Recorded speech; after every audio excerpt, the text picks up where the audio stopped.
nous avons l'honneur d'accueillir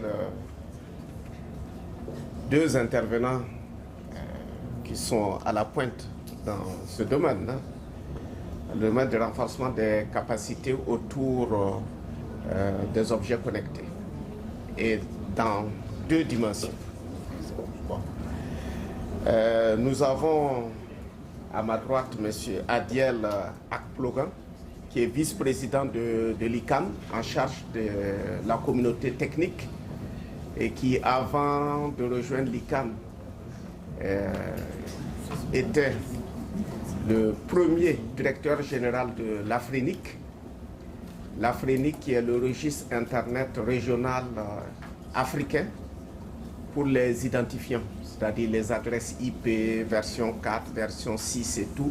C'est lui qui a relevé le défi d'établir donc le 5e registre, parce qu'il y a 5 registres au niveau mondial, un par continent. Celui du continent africain était le dernier et c'est lui qui a eu l'honneur en tout cas de conduire avec succès cette mission. Et Afrinic qui est basé à l'île Maurice et qui fonctionne bien avec tous les autres. Et avant ça, il était grand expert au niveau de café informatique. Hein, pour ceux qui sont du Togo, c'était le premier fournisseur d'accès Internet du Togo. Et à ma gauche, nous avons M. Cyril Arnay, qui remplace M. Mathieu Azoua, donc, qui nous vient donc du conseil régional, la délégation au numérique, et il est chargé de mission données et objets connectés. Et donc là, bon, on va avoir en tout cas deux dimensions dans lesquelles il va nous amener. Je n'en dirai pas plus pour le moment.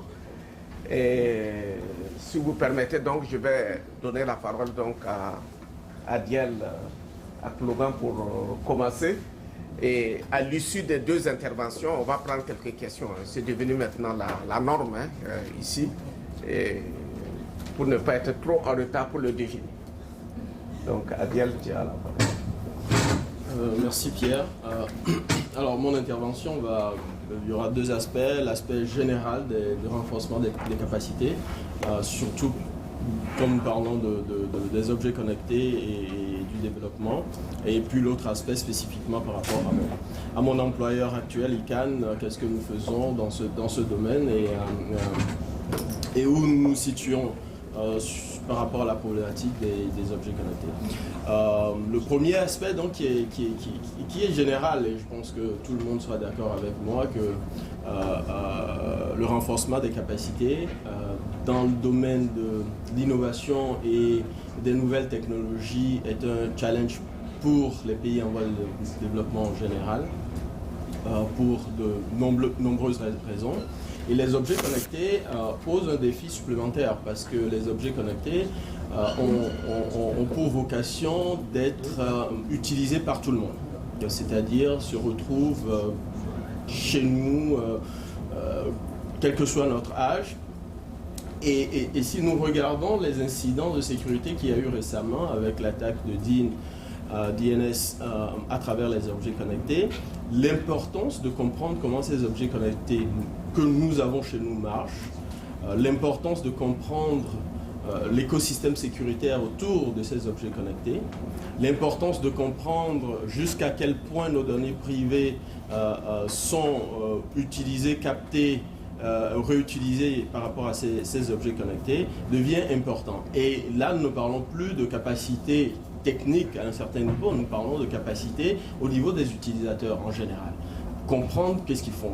Chacun qui a une télé chez elle aujourd'hui sait qu'elle peut allumer la télé, qu'elle a une télécommande qui lui permet de manipuler sa télé. Ce qu'elle ne sait pas encore, c'est que quand cette télé elle est connectée, elle a des interactions qui sont possibles avec l'extérieur.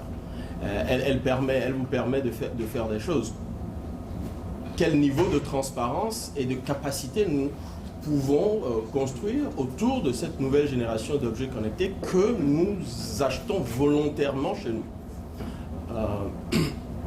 Et ça, c'est un défi pour tous, tant dans le domaine académique que des opérateurs, que des constructeurs, afin de voir comment est-ce que nous simplifions le langage de la sécurité en ligne, comment est-ce que nous adaptons ce langage à une population générale pour qu'elle sorte du cocon des spécialistes, des experts, où nous savons de quoi nous parlons, mais pour que ma grand-mère qui est au village, qui a sa télé connectée, puisse savoir qu'elle ne doit pas avoir un default gateway sur sa télé qui utilise une adresse IP pour qu'elle ne soit pas accessible de l'extérieur, etc. Des aspects très fondamentaux, simples, mais que nous devons arriver à en bref démystifier pour qu'elle puisse être portée au niveau de l'utilisateur final. Et cet enjeu est un enjeu que nous devons aborder de tous les angles, du côté institutionnel, donc gouvernemental, du côté des opérateurs, du côté des fabricants, du côté de la société civile également, et du côté académique. Et je pense que, vu que nous sommes dans un contexte académique, c'est peut-être l'occasion de mettre l'accent sur le fait que dans nos pays, dans les pays en voie de développement en général, les programmes académiques ne donnent pas suffisamment, je veux dire, de levier aux ingénieurs, aux spécialistes des nouvelles technologies pour pouvoir porter les messages principaux au-delà du métier de base, donc à savoir les problématiques de sécurité, les problématiques de données privées, les problématiques également d'innovation, puisque l'innovation, l'Internet a pour vocation de décentraliser l'innovation. Comment est-ce que nous innovons à la bordure en prenant en compte les besoins. Donc, c'est un gros challenge et je pense que l'une des approches pour pouvoir adresser cela, c'est la coopération et l'échange d'informations. Nous avons des milliers d'initiatives de renforcement des capacités, surtout dans les pays en voie de développement, mais aussi dans les pays développés. Mais généralement, il n'y a pas de synergie entre ces différentes initiatives, de sorte à ce qu'on puisse capitaliser sur, d'un côté, les expériences du terrain, et de l'autre côté, sur les besoins réels exprimés. Donc je pense que déjà, essayer de voir comment créer des synergies pour le renforcement des capacités et qui prennent en compte non seulement le côté expertise, mais également le côté utilisateur final. Second aspect, donc, qui est par rapport à ICANN et les objets connectés, le développement. Les objets connectés, c'est encore un écosystème nouveau, c'est une technologie qui se développe.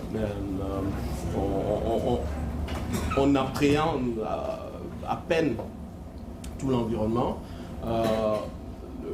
Le cadre de fonctionnement d'ICANN, essentiellement, c'est tout ce qui est autour du protocole IP. Et comme l'a dit d'ailleurs un des intervenants dans la précédente session, tous les objets connectés, d'abord, ne sont pas connectés à Internet. Deuxièmement, n'utilisent pas forcément le protocole IP. Il y a plusieurs protocoles propriétaires qui sont utilisés avec les objets connectés. Donc aujourd'hui, pour nous, au niveau d'ICANN, la problématique par rapport aux identifiants uniques IP est encore très floue, puisque tous les objets connectés n'utilisent pas le protocole Internet. Par contre, nous suivons de près, parce qu'au fur et à mesure que cet écosystème va se développer et que l'industrie va mûrir, le besoin d'interopérabilité, donc qui va pousser graduellement vers IP, va devenir clair. Deuxièmement, objets connectés riment d'une façon ou d'une autre avec la gestion de données. Donc on va entrer vers le big data. Le big data, la capacité de stockage privé va se limiter et donc on va aller vers du stockage décentralisé, donc en ligne, du cloud, etc. Donc on revient encore à l'interopérabilité globale, donc Internet, les adresses IP, jusqu'où ces identifiants vont être utilisés. Est-ce qu'on va perpétuer le NAT en utilisant donc les passerelles que nous avons aujourd'hui en cachant les réseaux internes avec des adresses privées, ou nous allons aller vers des protocoles plus innovants comme IPv6 qui va permettre d'adresser de façon publique et unique des milliards d'objets. Nous ne le savons pas encore. Mais ce sur quoi nous travaillons aujourd'hui avec la communauté des objets connectés, c'est surtout de faire comprendre ou d'expliquer aux constructeurs et aux designers de réseaux d'objets connectés que l'Internet quand même a 20 ans d'expérience. Il y a eu Internet avec les ordinateurs, les PC, les mobiles aujourd'hui. Donc nous avons vu graduellement l'Internet aller vers le edge, la bordure, où à chaque fois nous avons répété un certain nombre d'erreurs, où nous avons appris nos leçons. Et c'est d'inviter donc la communauté des objets connectés à savoir qu'il y a cette expérience qui existe déjà, qui peut être utilisée, réutilisée.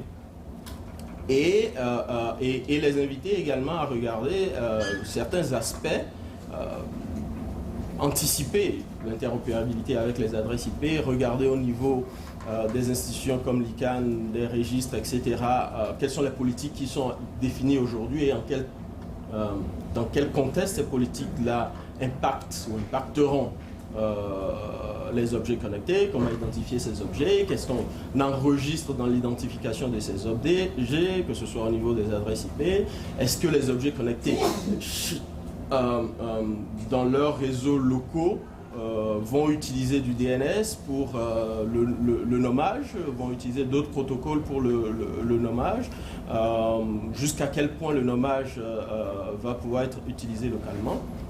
Donc ce sont des aspects que nous essayons sur lesquels nous essayons d'engager la communauté des objets connectés, de sorte à ce que nous, au niveau de ce que nous faisons, qui est donc la coordination du développement des politiques de gestion des identifiants uniques de l'Internet, nous ayons une diversité de participation, une diversité de points de vue et avoir des politiques qui anticipent l'utilisation future des identifiants. Je vais m'arrêter là et sûrement à travers les questions et les échanges, on va pouvoir approfondir certains aspects. Merci. Merci Adiel Aklogan. Avant de passer la parole à M. Arnay, vous avez abordé un point. Peut-être qu'il faudrait préciser le choix qu'il y aurait peut-être pour la continuité d'utilisation des anciennes adresses IPv4 versus la nouvelle génération, les IPv6. Et cela d'autant plus que, on nous a alerté au cours de ces dernières années que les adresses IPv4 étaient en cours d'épuisement, à part bien sûr la zone Afrique qui a encore un stock assez important. Est-ce que vous pouvez nous dire quelle est la tendance actuelle? Est-ce que vraiment on pourra utiliser l'IPv4 pour l'ensemble de tous ces objets qui seraient connectés avec le protocole IP, bien sûr, étant entendu qu'il y a d'autres protocoles? Oui, en effet, pour les objets connectés qui vont utiliser le protocole IP, la question se pose et il y a clairement deux écoles de pensée par rapport à ça. Il y a l'école qui veut que, et qui n'est que le reflet de ce qui se passe aujourd'hui, c'est que les objets connectés n'ont pas de prévision pour IPv6. La première génération d'objets connectés n'a pas de prévision pour IPv6, même quand ils sont IP. C'est de l'IPv4 par défaut. Parce qu'il faut comprendre aussi que la construction et la fabrication des objets connectés répond à un principe économique de la masse. C'est des déploiements en masse, on réutilise des OS qui existent, on veut faire le moins cher possible, on ne redesign pas forcément pour adapter. Donc la première génération des objets connectés utilise essentiellement IPv4. Aussi pour des raisons... Un autre aspect économique, c'est la mémoire, la capacité mémoire. Plus vous utilisez de la mémoire, plus ça coûte cher. Et IPv6, naturellement, vous avez besoin de plus de mémoire parce que son champ d'adressage déjà passe de 32 à 128 bits, donc on a besoin de plus de mémoire pour utiliser. Donc il y a une école de pensée qui veut qu'on n'aura pas besoin d'IPv4 pour déployer les objets connectés, parce qu'ils fonctionnent essentiellement derrière des contrôleurs. Ils ne sont pas tous connectés directement à Internet. Et derrière les contrôleurs, on peut faire tout ce qu'on veut. On peut utiliser Zigbee, on peut utiliser des protocoles propriétaires, on peut utiliser IP. Et quand on utilise IP, on a du NAT, donc on va avoir besoin que éventuellement d'une seule adresse, et peut-être même pas, puisque ce contrôleur est derrière notre gateway ADSL qui va avoir l'adresse. Donc on peut déployer des milliers d'équipements en IPv4. Mais il y a l'autre école de pensée, dont j'en fais partie, qui pense que ça, ce n'est qu'une vision à très court terme. Les adresses IPv4, effectivement, les adresses qui sont visibles globalement sont très limitées, sinon inexistantes aujourd'hui, et que les besoins des objets connectés à terme vont nécessiter quand même une identification unique globalement. Et quand on commence à parler d'identification unique globale, on commence à parler dans l'environnement IP, donc on commence à parler d'adresse IP. Et la seule version d'adresse IP aujourd'hui qui nous permet d'adresser sans limite, sans contrainte et sans stress, c'est IPv6. Aujourd'hui, on ne le voit pas encore parce que IPv6 n'est pas encore bien développé et parce qu'on est encore à l'état très embryonnaire des IoT. Mais à long terme, je pense qu'on aura besoin d'IPv6. Aujourd'hui, ce n'est pas le cas et clairement, la communauté et les constructeurs d'objets connectés sont encore pas mal autour d'IPv4 et déploient des équipements IPv4. Et là vient également le genre de capacité que nous essayons, pas de la capacité, mais de l'information que nous faisons avec ces constructeurs, c'est effectivement de leur faire comprendre ces aspects-là en se disant, si vous voulez développer des objets connectés qui vont pouvoir être réutilisés, il faut faire prévision pour qu'elles puissent utiliser IPv4 aujourd'hui, mais demain IPv6, et surtout permettre à ce que ces objets connectés puissent être mis à jour quand c'est nécessaire. Ok. Merci pour cette précision. Donc là, bon, nous notons que le défi il est immense, puisqu'il faut pratiquement instruire tout le monde, y compris ceux qui n'ont pas été à l'école et qui vont utiliser les objets connectés, parce que tout le monde devient dangereux. Et avec l'attaque de DIN, qui est quand même un acteur important de l'Internet et qui a été bloqué pendant un certain temps avec uniquement des objets connectés. Donc ça a été l'alerte mondiale.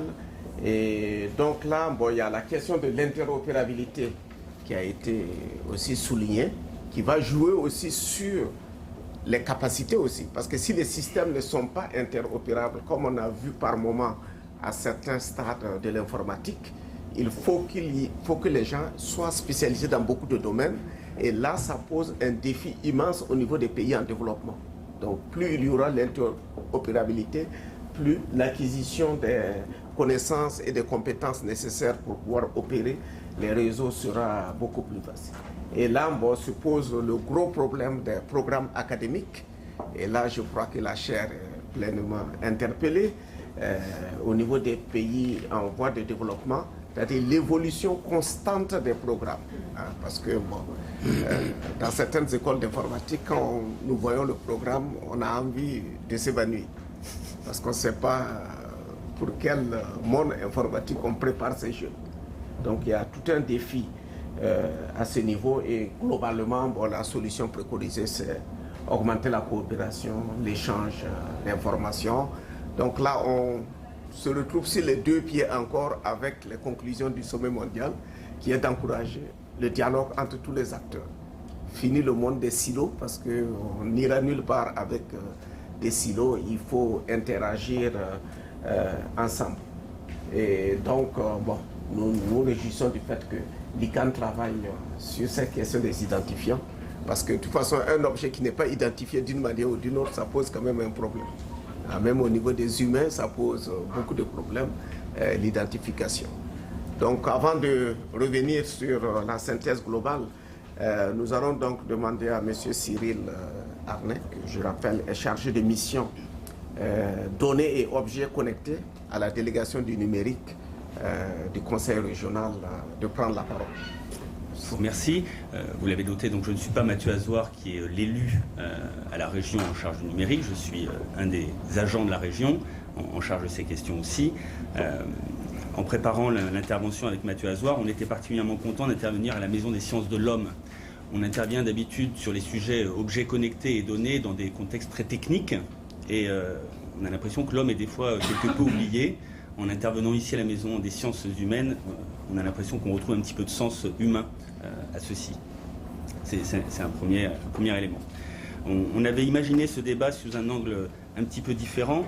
Donc, quand on a pensé renforcement des capacités, on a pensé transhumanisme, on a pensé homme augmenté.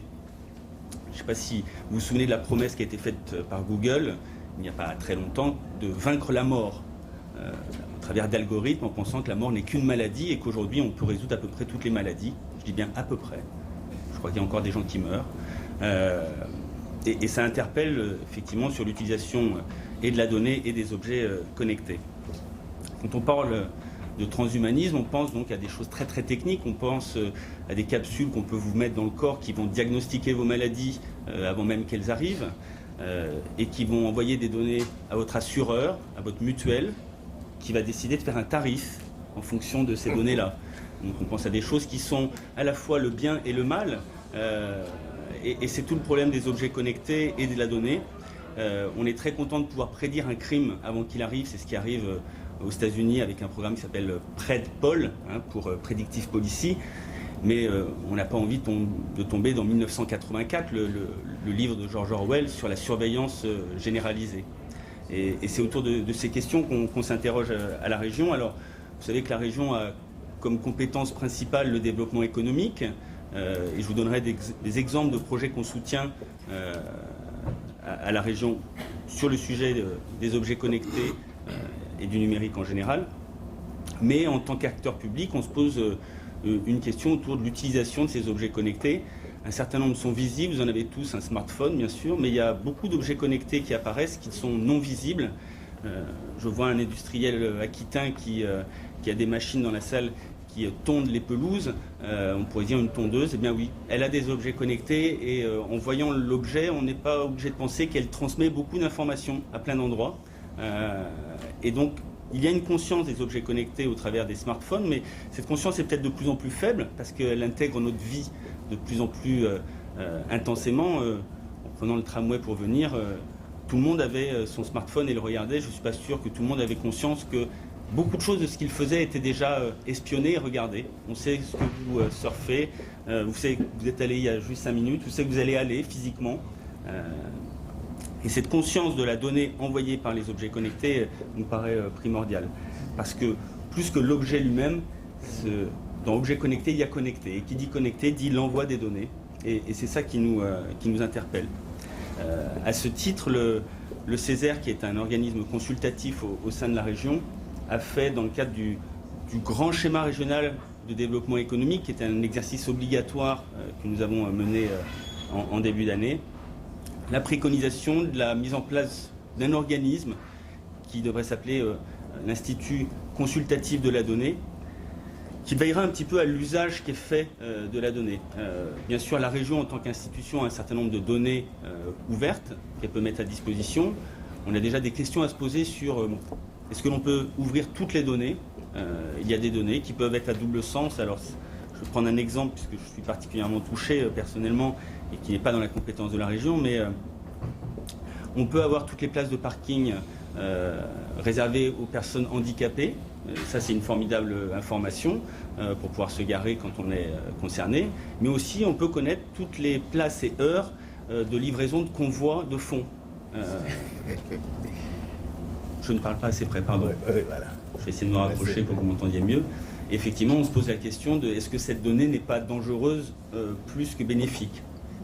Donc on pense que l'Institut consultatif de la donnée pourrait être un organe ouvert à des techniciens, mais surtout à tout type de population, des décideurs, des agents économiques, des universitaires, pour réfléchir à l'usage qui est fait dans les donner des projets, en particulier des projets qu'on soutient. Et puis, pour compléter mon propos sur la compétence développement économique, la région intervient sur 3 grands sujets. La recherche et le développement, où on a un certain nombre de partenariats avec les laboratoires aquitains. Il y a eu un projet ici qui a été soutenu qui s'appelle MyWeb Intelligence à la Maison des Sciences et de l'Homme, qui a été mené par Amar Lakel, qui est une cartographie temps réel en forme de graphe sur qui dit quoi. La question qui était posée, c'est le discours médical. Aujourd'hui, vous avez des gens qui sont tout à fait formés, équipés, qui sont des spécialistes de la médecine, qui voient leurs paroles scientifiques remises en cause par des sites internet. Je vais pas nommer de site internet, mais on y pense tous, où l'information nous paraît un petit peu moins fiable. Et pour autant, quand vous demandez à Google quelque chose sur la grippe ou sur la bronchite, vous allez retrouver ces sites-là en première main et en première proposition, et on se pose quand même des questions sur la valeur de la parole et le poids de ces paroles. Donc c'est un projet qu'on a soutenu. Je vais essayer de parler d'Afrique aussi. On a soutenu tout récemment un projet d'une entreprise qui s'appelle Benou Invest, qui fait donc du financement participatif autour des énergies renouvelables au Bénin. C'est un objet connecté, c'est une sorte de kiosque qui a des panneaux solaires et qui est connecté avec le cloud et qui permet par exemple à des expatriés qui habiteraient sur le territoire aquitain d'envoyer de l'argent, non pas sur un téléphone portable, comme ça a déjà été fait très très souvent, mais à ce kiosque, et pour permettre un achat groupé de services qui sont offerts par le kiosque grâce à l'énergie qui est amenée par le solaire. Et donc on a un four commun, on a un frigo commun, une imprimante, un ordinateur, et on a pensé que c'était des projets qu'il fallait soutenir parce que ce sont des vrais projets collaboratifs où ici on va retirer un certain nombre de choses de ce type de projet sur la recherche et le développement qui est fait autour des objets connectés, mais surtout on va aussi apprendre une autre façon d'aborder l'usage de ces objets connectés. L'environnement béninois est sûrement différent de l'environnement aquitain et on s'intéresse particulièrement à la délégation numérique, aux usages qui sont faits de la donnée et des objets connectés plus que des objets en eux-mêmes. Voilà ce que je pouvais dire au nom de la région aujourd'hui. Ok. Merci.